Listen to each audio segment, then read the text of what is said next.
জন্মাষ্টমীর দিন সকাল সকাল স্নান করে আমি ঠাকুরের কাছে চলে এসেছি বন্ধুরা। আর সকালে যত বাসি কাজ সব সারা হয়ে গেছে, মানে ঘর ঝাড় পোছা সব হয়ে গেছে, বাসি কাজ রান্নাঘরের কাজ টুকটাক করে নিয়েছি। এরপর ঠাকুরের কাছে এসে ঠাকুরের যে কাজগুলো বাকি আছে, ঠাকুরের ভোগ রান্না করা, ঠাকুরকে সাজানো, সেটাই করছি। তো বাবা লোকনাথকে ঘি মধু মাখিয়ে গঙ্গার জল দিয়ে স্নান করিয়ে দিয়েছি আমি। তারপর বাবা লোকনাথকে একটা নতুন বস্ত্র পরালাম। তোমাদের সাথে আগে ভিডিওতে শেয়ার করেছি আমি নতুন বস্ত্র কিনে এনেছি কদিন আগে।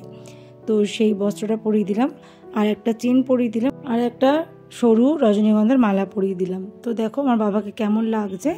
আর তারপরে সবশেষে বাবাকে একটা চন্দনের ফোঁটা দিয়ে দিলাম, চন্দনের টিপ পরিয়ে দিলাম।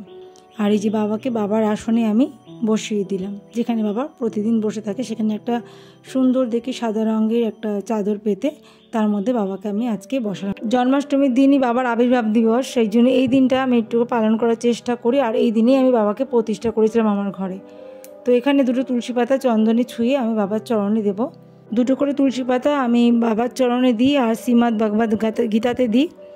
তো এইভাবে তুলসী পাতা যখনই থাকে আমি কিন্তু দিই। আর এরপর বাবাকে ফুল দিয়ে দিলাম, ফুল দিয়ে সাজিয়ে দিচ্ছি, বাড়ির গাছের সাদা ফুল, সেটা দিয়ে সাজিয়ে দিলাম আজকে বাবাকে। আর বাবাকে কেমন লাগছে তোমরা কিন্তু কমেন্ট বক্সে জানিও। আর এই যে একটা জবা ফুল দিলাম, জবা ফুলও কিন্তু বাবাকে দেওয়া যায়, সেই জন্য জবা ফুলও দিলাম। এটাও আমাদের বাড়ির গাছেই হয়েছিল। এরপর ভোগ রান্না করব, সামান্য একটু পায়েস করে দেব, আর একটু সুজি লুচি করার ইচ্ছা আছে, আর বাবার পছন্দের মালপোয়া বানাবো। তো চলো বন্ধুরা দেখতে থাকো আমার ঘরের লোকনাথ পুজো আজকে জন্মাষ্টমীর দিনে তোমার সাথে শেয়ার করছি। এখানে পায়েস রান্না হচ্ছে, কারণ আজকে জন্মাষ্টমী, আর আজকে জন্মাষ্টমীর দিন বাবা লোকনাথের আবির্ভাব দিবস। সেই জন্য এই আবির্ভাব দিবসের দিনকেই আমি বাবা লোকনাথকে যতটা পারি ঘরে একটু কিছু করে দেওয়ার চেষ্টা করি। আর এখানে কিছুটা কিশমিশ ভিজিয়ে রেখেছি, পায়েসে নামানোর আগে দিয়ে দেবো। আর পায়েসের চালটাও প্রায় সেদ্ধ হয়ে গেছে, এখনও একটু বাকি আছে। তো চালটা সেদ্ধ হয়ে গেলে তারপর চিনি দেবো, আর এলাচ দিয়েছি, যে কালো কালো দুটো ভাজছে না, ওটা এলাচ ফাটিয়ে দিয়েছি। চিনি দিয়েই পায়েসটা করবো আজকে আমি। তো এখানে দেখো ভালো করে ফুটছে পায়েসটা। আর পায়েসটা এখানে হয়ে গেছে, দেখো কতটা ঘন হয়ে গেছে। এবার ঠান্ডা হলে আরও একটু ঘন হয়ে যাবে পায়েসটা, এবার আমি নামিয়ে রেখে দেবো। তারপর এখানটা অন্য কড়াইতে বাবার জন্য সুজির হালুয়া বানাচ্ছি আমি। সুজিটাকে ভালো করে ভেজে নিয়েছি, তারপরে জল দিয়ে আর একটু ফুটে গেলে চিনি দিয়ে দিয়েছি পরিমাণ মতো, চিনি দিয়ে এবার ফুটিয়ে নিচ্ছে। আর এই যে পায়েসটা একদম রেডি, পায়েস রেডি, সুজিটাও হয়ে গেল। আর এরপর আমি মালপোয়া বানাবো, তার জন্য সুজি ময়দা মৌরি মিষ্টি মানে চিনি একসাথে মিশিয়ে একটা ব্যাটার বানিয়ে রেখেছি। এখানে সম পরিমাণে নিয়েছি চিনি, সুজি আর ময়দাটা, আর চিনিটা দিয়েছি আন্দাজ মতো। এবার অল্প অল্প করে আমি ব্যাটার দিয়ে মালপোয়াগুলো এক এক করে ভেজে নেব।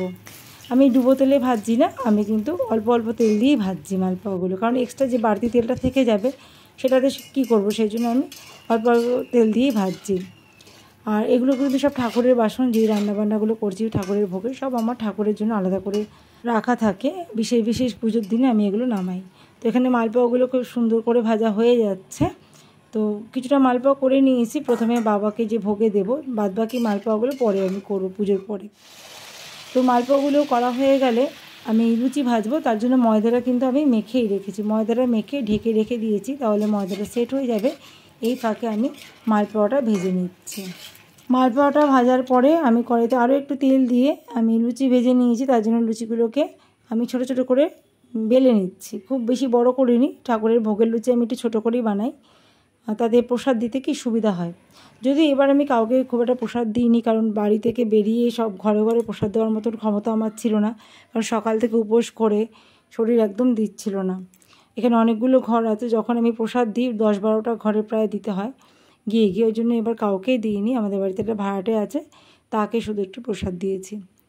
আজকে আমরা ভাত খাইনি কেউই, আজকে দুপুরে আমরা এই ঠাকুরকে যে পুজো দিয়েছিলাম সেই ভোগ প্রসাদই খেয়েছিলাম পুজোর পরে।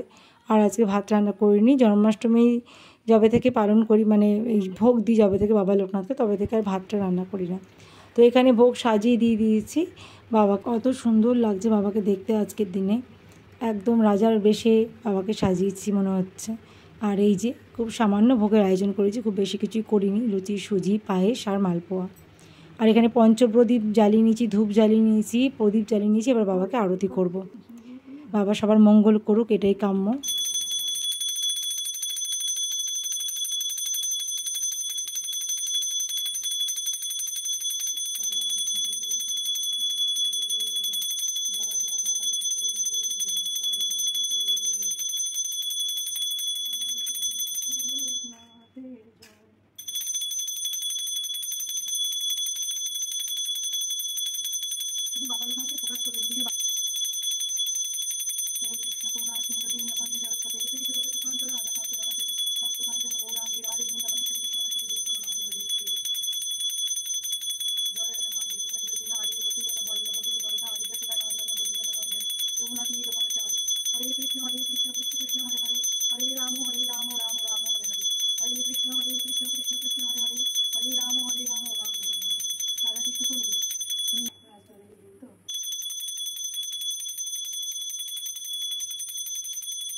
সব শেষে কর্পূর দিয়ে আরতি করেছি বাবাকে, তারপরে ভোগটা নিবেদন করে দরজা বন্ধ করে কিছুক্ষণ রেখেছিলাম। তারপরে বাবার একটা বই আছে, সেই বইটা পড়ে আমি পুজো সম্পন্ন করেছি। আজকের পুজো কেমন লাগলো বন্ধুরা অবশ্যই কমেন্ট বক্সে লিখে জানিও। ভিডিওটা ভালো লাগলে একটা লাইক দিয়ে যেও। ভালো থেকো সবাই, এই কামনা করি।